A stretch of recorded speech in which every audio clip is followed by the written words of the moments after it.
নারী সরকারের শাসনামলে ১ কেজি পেঁয়াজ ৪০০ টাকা আর পুরুষ সরকারের শাসনামলে ৪ থেকে ৫ কেজি পেঁয়াজ ১০০ টাকা। এবার বুঝেন ব্যবধানটা কোথায়। ১৯৭৮ সাল থেকে ২০২১ সাল পর্যন্ত জাতীয় ও আন্তর্জাতিকভাবে প্রায় ১৪৫টি পুরস্কার অর্জন করেছেন আমাদের ডক্টর ইউনূস স্যার, যেটা পৃথিবীর ইতিহাসে অন্যতম।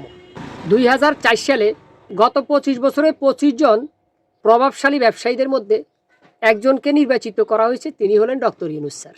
২০০৬ সালে নোবেল শান্তি পুরস্কার পেয়েছেন তিনি।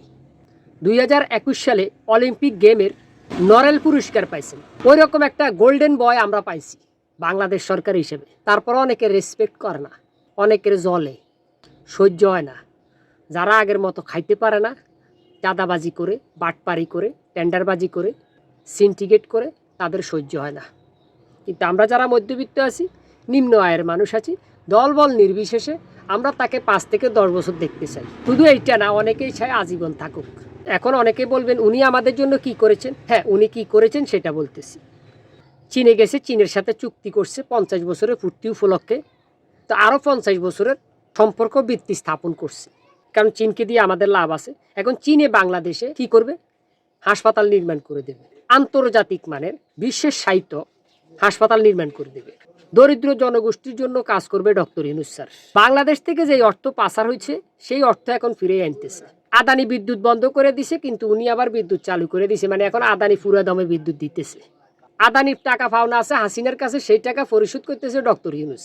১৮,৩৫,০০০ কোটি টাকা ঋণ করছে হাসিনা সরকার, সেই ঋণ পরিশোধ করতেছে ডক্টর ইউনূস স্যার।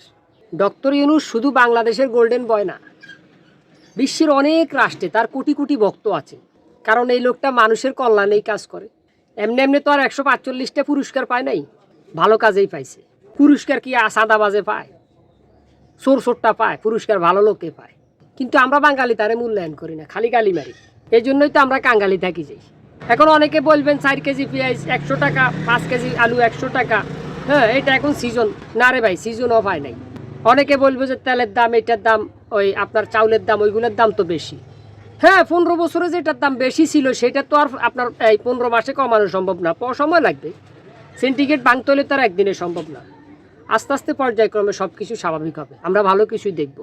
এই পর্যন্ত কোনো ঈদের সময় দেখছেন কোনো প্রধানমন্ত্রী এরকম অফেন প্লেসে আসতে? কালকে উনি সবার সাথে হ্যান্ডশেক করতেছে, দেশ বিদেশের সবাইকে ঈদের শুভেচ্ছা জানাইছে। আমি দেখি নাই এরকম ঘটনা।